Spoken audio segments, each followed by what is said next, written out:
I'm pissed because in my old address I had 2,000 download, 300 upload. I don't need 2,000 download though. I just wanted to know 1,000 download, but that was the only plan they would give me.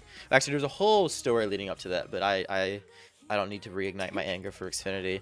Like literally, I had a plan of 1,000 download, 300 upload, and then some Verizon people came by and they're like, "Hey, we can give you a better deal." So then I called Xfinity because like I've been with them for a while, and I was like, "Hey, these Verizon dudes just try giving me a better deal for the same stuff. Can you match that?" And they're like, "Yeah, we can even go a little bit lower." And I was like, "Oh, sounds great, but it has to be 2 gigs download, 300 upload." I'm like, "I don't need 2 gigs download. You can press ready up if you want." Because I am gonna tell the story because we're gonna tell the story. Yeah.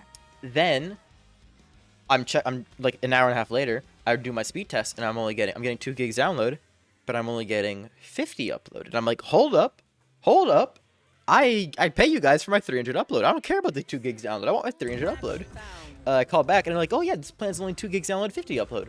And I'm like, I was told I was gonna get 300 upload. And they're like, "You were?" I was like, "Yeah, that's the whole reason. Put me on my old plan that you just had me on." And they're like, "Well, we can't do that because you were a legacy. That was an old plan we don't offer anymore." And I'm like, "I was on the plan an hour and a half ago, and you can't put me back on it."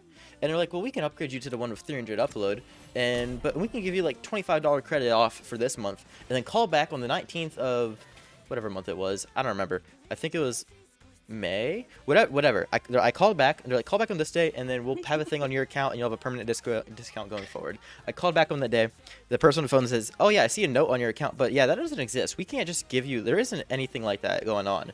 And so I tell them, "Okay, just go ahead and cancel my plan." And they're like, "For when?" I was like, have it scheduled to be canceled tomorrow." And then they do that. I hang up. I call back and I'm like, "Hey." And then I go down this whole rabbit hole, and then another person gives me another $25 discount for the month, and my plans chill for a while. And then the next month I call back, and I was like, "Hey, 2 months ago I was told I get a discount going forward, da da da da da." The lady's like, "Oh, I'm sorry that you had to deal with all this." Gives me another $25 discount. So for 3 months in a row, I'm getting 25 bucks off one time. Then I'm paying it normal.